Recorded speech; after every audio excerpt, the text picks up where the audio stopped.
नास्तिक। भीड़भाड़ वाले नगर के किनारे वाली चौड़ी सड़क पर थोड़ी थोड़ी दूरी पर 4 धर्म स्थल बने थे। पहले मंदिर, फिर मस्जिद, इसके बाद गुरुद्वारा तथा निकट ही आगे चर्च बना था।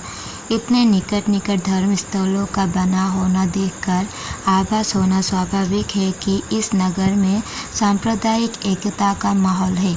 यह धार्मिक दृष्टि तथा लोगों के बीच कटुता नहीं है। प्रातः का ऐसा समय था जब सभी धर्म स्थलों में इबादत का समय था।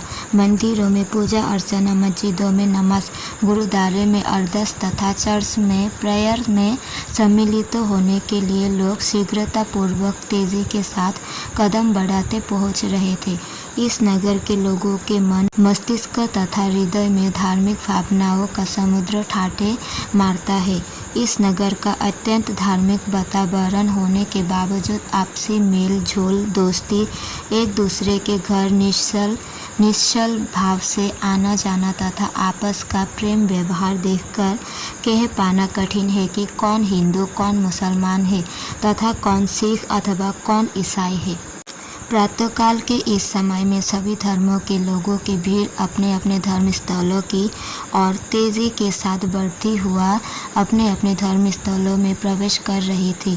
तभी अचानक इन्हीं धर्म स्थलों के सामने से गुजरने वाली चौड़ी सड़क पर धड़क का एक स्वर गूंजा। धर्म स्थलों में जाने वाले लोगों ने उधर देखा तो तेज रफ्तार से जाने वाला ट्रक एक साइकिल सवार व्यक्ति को टक्कर मारकर भागता चला गया तथा वो साइकिल सवार व्यक्ति खून में लथपथ पड़ा कराहने लगा, जिसे सभी धर्मों के लोगों ने देखा और ये कहते हुए, बेचारा देखो बचता भी है, अपने अपने धर्म स्थलों के अंदर जाते रहे। किसी भी धार्मिक व्यक्ति को शायद ये याद नहीं आया कि जिस ईश्वर अल्लाह वाहेगुरु तथा गॉड ने इस सृष्टि का निर्माण किया है, उसने ये भी कहा है कि ये ईश्वर अल्लाह के मानने वालों, इंसानियत, मानवता तुम्हारा पहला धार्मिक कर्तव्य है, जिसमें प्रत्येक मानव को दूसरे मानव के प्रति संवेदनशील होना चाहिए, दुख में सहायक होना चाहिए। किंतु किसी भी पुजारी, नमाजी, अरदासी तथा प्रेयरी ने उस कराहते रक्त में लथपथ पड़े व्यक्ति के निकट जाने तथा उसे अस्पताल ले जाने की बात नहीं करी। उसी समय मॉर्निंग वॉक पर जाना एक व्यक्ति उस खून से लथपथ पड़े व्यक्ति की कराह सुनकर अपनी वॉक रोककर तुरंत उसके निकट आया तथा उसने रोड से गुजरती कार के सामने खड़े होकर हाथ के इशारे से उसे रोका और रिक्वेस्ट की कि यदि आप इस जख्मी व्यक्ति को अपनी कार द्वारा अस्पताल पहुंचा दें तो शायद ये बच जाए। और कार वाले की हाँ पर तुरंत ही उस व्यक्ति ने उस जख्मी कराहते व्यक्ति को अपने हाथों पर उठाकर कार की पिछली सीट पर लिटाते हुए स्वयं भी उसके साथ बैठ गया तथा कार अस्पताल की ओर फराटे भरती चली गई। उस हताहत व्यक्ति को अस्पताल ले जाने वाले व्यक्ति के विषय में वहाँ खड़े तमाशाबीन धर्मात्माओं के बीच चर्चा होने लगी। मंदिर में जाने वाले लोगों ने कहा वो हिंदू है, मस्जिद में जाने वाले लोग बोले वो मुसलमान है, गुरुद्वारे जाने वाले ने कहा वो मौना सिख है तथा चर्च में जाने वाले बोले वो ईसाई है। इन सभी लोगों में होती चर्चा को सुनते हुए एक व्यक्ति जो वहाँ से गुजर रहा था, चारों धर्म स्थलों के लोगों की बातें सुनकर वही ठहर गया और जोरदार स्वर में चीख कर बोला, नहीं नहीं नहीं, ना वो हिंदू था, ना मुसलमान था और ना वो सिख था, ना वो ईसाई था, वो तो नास्तिक था, नास्तिक। तुम सब आस्तिक खड़े क्या करते रहे, तमाशा देखते रहे, बेचारा बेचारा कहकर उसके मरने की प्रतीक्षा करते रहे। जो कार्य तुम आस्तिकों को करना चाहिए था वो कार्य उस नास्तिक ने किया, नास्तिक ने। तमाशा। बुल्ली गुरु अपने घर के आगे चबूतरे पर पीछे चटाई पर सफ़ेद धोती कुर्ता पहने बैठे बटुआ सामने रखे दोहरा करतर रहे थे। बुल्ली गुरु लंबे चौड़े मजबूत कद काठी के 50 वर्षीय व्यक्तित्व के मालिक थे, जिनकी बड़ी बड़ी मूछें तथा कंधों तक झूलते लंबे सिर के काले सफ़ेद केश उनके दबंग तथा प्रभावशाली व्यक्तित्व की कहानी बयां कर रहे थे। गांव में आपराधिक श्रृंखला में लिप्त होने तथा पार्टीबंदी की दुश्मनी के कारण स्वयं तथा परिवार को सुरक्षित रखने हेतु शहर में आकर बस गए थे। परिवार में वो स्वयं, उनकी पत्नी तथा एक बहन व एक बेटी थी, जिनमें उन्होंने बहन का विवाह लखनऊ के एक संपन्न परिवार में कर दिया। शिक्षित तथा संपन्न परिवार होने के साथ लड़का बैंक मैनेजर था। उनकी बेटी भी अपनी बुआ के घर लखनऊ में रहकर पढ़ाई करने लगी। बुल्ली गुरु ने अपने गांव की खेती बटाई पर उठा दी थी, जिसमें साल भर खर्च का गल्ला मिल जाता था तथा इसके अतिरिक्त अनाज बेच लेते थे। खाली समय व्यतीत करने तथा ऊपर से आमदनी हेतु एक फैक्ट्री में सिक्योरिटी गार्ड की नौकरी कर ली थी। मोहल्ले के ही 4 नवयुवक ने आकर बुल्ली गुरु के पाँव छुए तथा नित्य की भांति उनके निकट ही चबूतरे पर बैठ गए। कहो बच्चा लोगों, कुछ नौकरी वोकरी क्या जुगाड़ लगा? लखनऊ तो गए रहो इंटरव्यू दे खातिर। बुल्ली गुरु ने उन लोगों की और बिना देखे ही दोहरा कतरते हुए पूछा। अरे गुरु, कहा अब नौकरी तो मिलना नहीं, फॉर्म भरने और इंटरव्यू देने से तो कोई लाभ नहीं।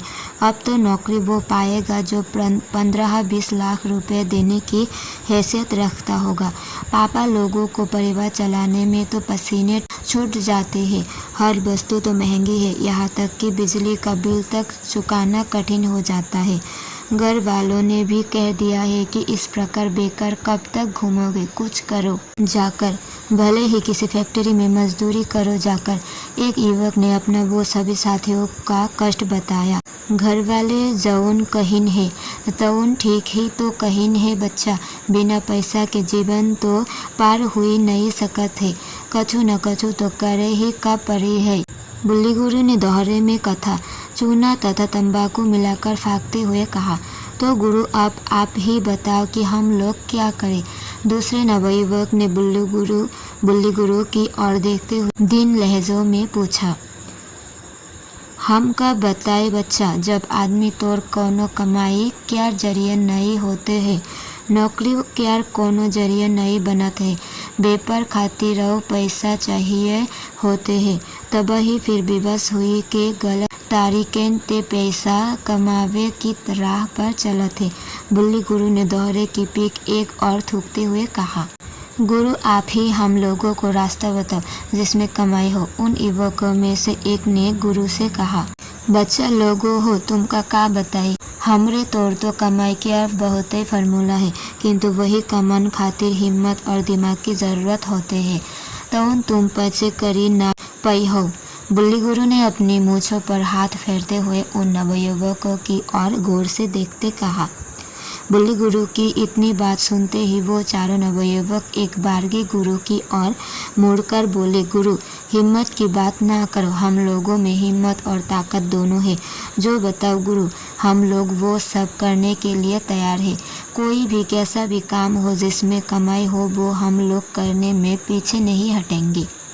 ठीक है बच्चा लोगों, कल यही टाइम पर आओ, तब पूरी स्कीम बताओ। बुल्ली गुरु ने उन नवयुवकों की ओर देखते हुए कहा। दूसरे दिन सायंकाल बुल्ली गुरु बाहर चबूतरे पर ना बैठकर अपने बाहरी कमरे में तख्त पर, जिस पर सफ़ेद चादर बिछी थी, टेक लगाए बैठे दोहरा कतर रहे थे। उसी समय उन चारों नवयुवकों ने कमरे में प्रवेश किया तथा बुल्ली गुरु के चरण स्पर्श करके सामने पड़ी कुर्सियों पर बैठ गए। बुल्ली गुरु ने केवल इतना कहा, आ गए बच्चा, बैठो, और शांतिपूर्वक दोहरा काटते रहे। जब दोहरा काट कर तैयार हो गया तब उसमें तंबाकू कत्था चूना मिलाकर फाँकने के उपरांत वो अपने स्थान से उठे तथा सामने रखी लोहे की सेफ खोलकर उससे एक पैकेट निकालकर पुनः अपने पूर्व स्थान पर आकर बैठ गए। वो चारों नवयुवक सतराटे में बैठे कतूलवश बुल्ली गुरु का मुंह ताक रहे थे तथा सोच रहे थे कि देखो गुरु धन कमाने का कौन सा फॉर्मूला बताते हैं। बुल्ली गुरु ने पैकेट खोलकर उससे 3 रंगों के काले, हरे तथा ऑरेंज कलर के सिर में बांधने वाले बड़े बड़े 4 रुमाल तथा इन्हीं रंगों के बड़े साइज के जो चेहरे का अधिक भाग ढक सके माउथ मास्क निकल कर रखते हुए अपनी सादरी की जेबों से एक कट्टा तथा 100 राउंड का पिस्तौल निकालकर उन युवकों के सामने रख दिए। इसके उपरांत वो उन चारों की ओर गौर से देखने लगे, जिनके चेहरे पर प्रश्नवाचक रेखाएं उभर आई थी, जिन्हें परखते हुए बुल्ली गुरु ने कहा, का घबराए गए बच्चा, हिम्मत तथा थोड़ी मेहनत से लाखन माँ खेली है। जब पैसा गल्ला माँ हुई तब घर बाहर हर जगह इज्जत हुई। घबराओ न, हमहू साथ रहो। जस जस कहिन वैस वैस करत रहे हो। तुम लोगों का डरे की ज़रूरत नहीं। हम इन कामन के पुराने मास्टर इन पुलिस का ऐसे चक्रव्यूह माँ फंस देवे की बहु चक्कर काटत रही जाए और हमार तुम्हार काम हो जाए। तुम लाखों माँ खेली हो बच्चा। यही काम अंधेरा होते ही किए जाते हैं। महिलाएं अधिक तौर पर कानन में सोने की टप्स बूंदा तथा गले में सोने की जंजीर पहन ही के घर तो निखरती आए। बस जहाँ सुनसान स्थान होए, एक जन मोटरसाइकिल चलाओ तथा दूसर पाछे बैठे वाला चेन अथवा बूंदा नोचे के भोगी लेओ। बाई पासन पर तुम चारों तथा हम लगे जब कबहू लखनऊ पास तो कबहू रायबरेली रोड पर तो कबहू हरदोई रोड तो कबहू गंगा बेरस मार्ग पर बड़ी बड़ी लगे का है। कोर तथा मोटरसाइकिल ले रोक भर पाओ, बस एक असलाहा दिखावे की देर है। सब माल तुम्हारे हाथन माँ और जिनके साथ औरतें हुई उन्हों का इस्तेमाल करो। मुदा बच्चा ये बात याद रखे कि कत्ल नहीं हुई चाहिए। बुल्ली गुरु ने चारों नवयुवकों को अपने रंग में डाल लिया तथा कल अंधेरा होते ही सब साथी लखनऊ बाईपास पर मिले। ये आदेश दिया। चारों नवयुवक ने गुरु का फरमान सुनकर हामी भर दी।